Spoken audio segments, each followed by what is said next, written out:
What's up guys, Platanoman Gaming here. So today we participated in Stackz Gaming free tournament in the Evolution Game Center in Whittier. Shout out to Stackz Gaming, thanks again for hosting. I had a blast. Didn't come out on top, however. I was able to test a new and improved version of my budget Tearlaments. We're still keeping it budget. We've gone up over the last few weeks to now a $50 to $60 budget. Prices do fluctuate on the deck, so as of right now, like probably the total deck value we're sitting between $55 to $60. So still really budget to pick up, really fun. Really like what I love about this deck is it really asks you to be like involved at every stage of the game. You know, literally in the draw phase, in the standby, in the main, in your opponent's turn. And I think that's what makes the deck so fun, is that you're always in it, you're always interacting. Anyways, without further ado, let's jump right in. There is some new cards I do want to show off and kind of highlight. So I'm going to start off with the main deck. So in the main deck, we starting off with 3 Rhino. We improved to 3 Rhinos. It's just key for consistency. You know, summon, dump a tier name, dump to mill to grave, activate to dump a tier card from hand, and then special him out. Really good card. And then moving on, we play one of each tier name, obviously. The ones that are at 1 are fusers. And then Havness lets us play on our opponent's turn. Shireen lets us special her out, mill 3. Best tier element in my opinion. And it also lets us get rid of a monster in hand, which if it's in the Shizu becomes like a mill 8 play, right? And then Merly normal summon, mill 3. Sometimes you just like, all you have really is a Merly normal summon. So sometimes like you normal summon the Merly and you pray you hit. Next we did upgrade to the 3 Tearlaments Cash. This card is insane. I mean, this card lets you play on your opponent's turn. It's basically like a hand trap. During the main phase quick effect, you can banish a tier card from hand or graveyard, special it, and then once on summon on the new chain, you can declare to mill 3. So it's like a new Havness. 3 of it is integral, and kind of why our deck has gone up in value a little bit. Added 2 more, or added 1 more from the last time for like $4 or $5, I believe. Next, the 3 King of the Swamps, integral, especially now that we're playing Guardian Chimera. We made that upgrade. And it comes up now where you see it in hand, you discard it to add poly. Guardian Chimera is an insane going second card, guys. Pop 2 on the field, draw 1, trigger your tier names, trigger your effects, because they got sent by polymerization by card effect, right? Next we play the Ishizus. We cut 1 shuffler in the main deck. I just don't really see it doing much in this format. Also, seeing it in hand is kind of bricky. Seeing Keldo in hand is fine when you have another Ishizu. Right, so 1 shuffler is okay. Keldo in hand does search you like another Ishizu name, which you can then dump off the Shireen. So I think he's still fine to play. And then obviously the Ishizu is the mill 5s, right? Gotta have them. Next, going on to the spells. So we're sticking just to engine, and then we'll get into our side, kind of like our utility pieces. So 2 Screams. Thinking about playing it at 3, but I'd have to make room. The deck's already at 42. Scream's amazing. The attack, decreasing the attack comes up on your opponent's monsters. Obviously, the searching the trap is huge when it gets spelled. 3 field spells, the budget. Still don't got the budget for the planets. The planets are still looking at 20 plus a pop. So we're sticking to the budget field spell. Didn't really come up today. I couldn't really establish it.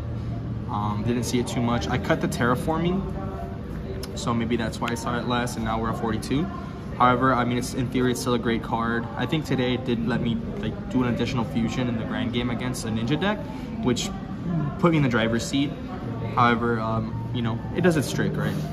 Nothing, didn't perform anything special today. 1 Heartbeat, this card's amazing. I think there's reasoning to play 2 in the main, especially with all the trap decks laying around, because not only does it let you shuffle a problem card, problem like back row or field spell, but also like it lets you send a card from hand to graveyard for effect. So it kind of lets you play on your opponent's turn if you set it. So a pretty great card. And then the 1 Grief, Itali, always comes up, guys. A beautiful card. Italiata Tearlament, send itself or send a different one from the field to the graveyard. Next we play our power spells, like our Foolish Burial Goods. We're still at 3 Foolish Burial of Goods, thinking about cutting it to 1, but I still think in order for the deck to be as consistent as possible, you max out on this. And then the 1 Poly.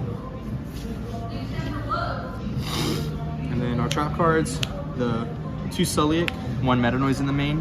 2 Sulliek because sometimes it comes up where you want to add 1 to hand and you want to dump another one. so we play 2. Also, doesn't hurt, it's a good card to mill on your opponent's turn. On turn 0 to add a Tearlament card to hand to keep playing on your opponent's turn. Meta Noise at 1 because simply because of the cash matchup. This like kind of like beats cash, right? And then you play the 1 Trivia Karma, gets you access to any spell and trap in your deck besides your field spell. And then now onto the utility cards. So first we'll start off with a package that's like familiar to you guys. We just expanded upon it. We played the 3 Radiant Kaijus and then the 1 Gamma Seal. Due to budget, Gamma Seal we'd play more if it wasn't so expensive now. However, we're just trying to stick under 60, right? So these 3 come up now a lot because we like making Mud Dragon. Mud Dragon gets us into some spice in the extra deck that we threw in. And then obviously these get rid of problem cards. Like today I got rid of an Arise Heart, today I got rid of a Kaleido Heart, I played in the Mirror. Does a lot of work, Kaiju do a lot of work, right? And then we've obviously, with that package, we're playing the 3 Kaiju Slumbers. Amazing, both the effect to blow up the board and the effect in graveyard to banish and then search a Kaiju came up today. Just a great, 7 card package that is also relevant in the graveyard to fuse or to search Kaijus. And then my favorite part of the deck now, I'm playing a Rescue 8 package. So Rescue 8's Impulse at 3, and then what it goes into, the Rescue 8 Rescue 8 Fire Attacker. So how this works is that Rescue 8's Impulse is like a hand trap. So if your opponent activates a monster effect on the field, you get to discard it for cost. And then on resolution, it specials a Rescue 8. So you'd basically have this in hand. Your opponent activates, let's say, a Fenrir or a Sprite card, or let's say, a cash or a Sprite card for in theory. You discard Impulse, you special the Fire Attacker. Now, once they resolve their effect, which, you typically want to chain to a monster effect that is adding a card to hand, Rescue Ace Fire Attacker would then trigger, because your opponent added a card to hand except by drawing it, it'll draw you 2 cards and let you discard 1, all for effect. So in theory, you get to like discard a Tier Celiac to search a Tearlament Kashtira, you get to discard a Tearlament name to fuse, you get to discard a Shizu card ML5. The possibilities are endless. This guy let me play on my opponent's turn. Like I resolved this like 3 times today on different matches. Let me play on my opponent's turn and let me pop off. Actually, game 1 against a Ninja deck, I literally made almost a full board on their turn on turn 0 because I resolved an Ishizu card, which cascaded into a lot more things. So yeah, just a beautiful package. It's like we're now playing in total. So we play those 3, right? 3 Fire Aces. We play the 3 Tearlament Cash and the 1 Havness. In total, you have like 7 cards that let you play on your opponent's turn when they're trying to do things. So I think that is like, that's amazing. And that's why I like the deck so much. Because I'm playing on my opponent's turn and I'm doing tier shenanigans on my opponent's turn. So that's pretty much it for wrapping up the main. Not to mention, these are pretty beefy boys. I mean, this is 2200 attack. He's level 6 too. That wouldn't come up, but in theory, like if you had like another level 6, you can make, if you played Bestials too, which we don't because we're budget, but if you, in theory, if you played Bestials too, you can use it to make Beatrice on your turn. So going on to the extra deck, we'll play the 2 Rokalos comes up because they'll banish 1, or one will get one, you'll need 2 in the grind game. This for sure comes up. I mean, you could cut the 1 Rokalos, but for sure you need to Kaleido Heart. A lot of games where the second one will come up today, especially in the grind, because this deck doesn't kill as fast as it used to. The 1 Chimera, we added it in. It's like 10 bucks. Took a week's budget on itself. Really good going second card with Polymerization. The 1 Relinquished Millennium Izerstrick. The 1 Predaplant. The 1 Rafa. And the 1 Mud Dragon. It came up today where like I could have used 1 extra of each of these, of Predaplant, Pragostapelia, and Mud Dragon of the Swamp, where it would have mattered because I could have swapped into from a Predaplant Pragostapelia into a different one. So I'm thinking about cutting some XYZs, and I'll talk about them in a sec. Next, Time Thief for Doer, we keep that. Amazing. Abyss Dweller has not come up in weeks. I think I'm cutting this one. But Guska didn't come up, hasn't come up. I'm cutting it.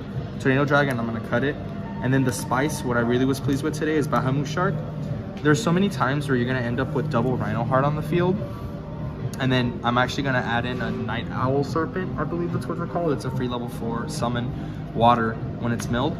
Bahamut Shark's huge, guys, because it gets you into Totally Awesome. Totally Awesome lets you add back Tearlaments Cash Tier, lets you add back Tearlament Rhino Hearts from grave when it's used for effect, right? So this package is great. And then I think obviously by cutting, if we cut these 3, we have room for Zeus, and we have room for 1 Dragos Tapelia and 1 Mad Dragon of the Swamp when we can afford Zeus.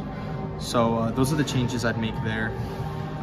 Definitely the Totally Awesome is like, I would always play this package. Even if I wasn't playing budget tier, I realized how strong this is really in the grind game. And especially once you add in that Night Serpent, which is gonna make it so much more consistent to get to. Anyways, that's it for the extra deck there. Going on to the side deck, pretty standard. You play the Orange Light, accompanied by a Call by the Grave to counter problem cards like D-Shifter, pretty much counter D-Shifter. And then you play the extra Mudora for summon ups, and then if you're gonna slide in Herald of the Orange Light, you wanna slide in another fairy, so you have that name. And then going second, we play 3 Dark Holes. Really good against going into certain matchups like Trap Chicks, really good against Wanderies, really good against Kashtira. In theory, really good against Kashtira. And then other just rogue decks as well. Going first, we side in Crimes and 2 D-Barriers. Just really blowout card of the format, and then Crime gets you through evenly. Today it came up where I crimed evenly. My opponent did have the second one, but you know, realistically that won't happen often. But Crime negates big blowout cards, right? And then we play a lot of back row hate. Because we're not playing the Pellerino field spell, our deck like doesn't do as well as it should against back row. So in budget theory, we're gonna play the Harpy Feather Duster, which is $1, thanks to Trap Tricks decks. We're gonna play 2 Heartbeat, which is amazing. Heartbeat, man, like I'm telling you, even like there's some arguments where you want to play 2 or 3 in the main even, because today against a flow deck that went first and stopped me completely by activating Harpy Featherstorm, I was still able to stay in that game and actually come back and win it because I set a Heartbeat and I had Tier Cash and a Rhino Heart in hand, and just with that I was able to just like go off on his turn. So it's a good card, man. It's a good card. I love the fact that you can like send for effect from hand on resolution. And then the budget Cosmic Cyclones. That's it, 6 back row hate. So total you're playing 7 total back row hate cards because you're maining a Heartbeat, which you'll always see something right against those pesky trap matchups. That's it today, guys. Deck again did okay today. I went 2-2. However, realistically, like I misplayed. I did misplay, guys, and I learned from it. There was a couple matches that could have maybe gone differently. Maybe I wouldn't have won, but a couple game 1s where I could have won and things could have gone differently. So, but I had a great time nonetheless. As always, thank you for Stackz Gaming for hosting. I appreciate it, and I really look forward to the next. And I really look forward to keep mastering and learning and upgrading this Tearlaments deck. It's been an incredible journey. I'm gonna keep playing it for a while, man. Like you can't. It's amazing. It's teaching me so much, and I'm just loving the journey. Anyways, guys, take it easy. Have a good night. Peace.